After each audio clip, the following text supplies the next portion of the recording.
এই শোনো, তুমি আমার শাড়ি কিনে দিবা। আমি কোনো শাড়ি টাড়ি কিনে দিতে পারবো না, এই মাসে এমনি আমার অনেক খরচ বেড়ে গেছে। এই শাড়িটার দাম 5,000 টাকা, তুমি আজকে আমার এটা কিনে দিবা। আমি তো বলছি আমি কোনো শাড়ি কিনে দিতে পারবো না। আসলে তুমি একটা অমানুষ। একটা থাপ্পড় মেরে গালটা ফাটাই এলাম, অমানুষ কস না। আজকে থেকে তোমার খাওয়ার বন্ধ।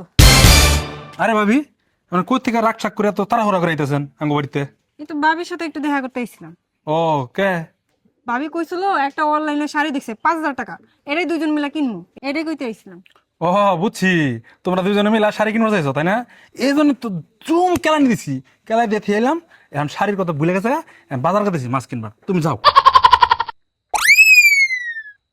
না রে, আমার জামাই তো অনেক বালা, শাড়ির কথা বলছে তাই কেলায় রেখে গেছে, আর আমার তো কিছু করে না, আমি যাই। এই শোনো শোনো শোনো শোনো শোনো, তোমার শাড়ি কিনে দেওয়া লাগবে না, যেটা আছে আমি ওইটা দিয়ে চালাই নিবো। তুমি বাজারে যাও, আমি রান্না করি, পরে খাওয়ান দিব। তা কি হইলো তোমার, হঠাৎ করে শাড়ি ছাড়া চলে না, এখন শাড়ি কিনবা না? না না না, কিছু হয় না, যাও যাও যা যাও। পাগলি। যাক, খুব বাসা পাচ্ছি।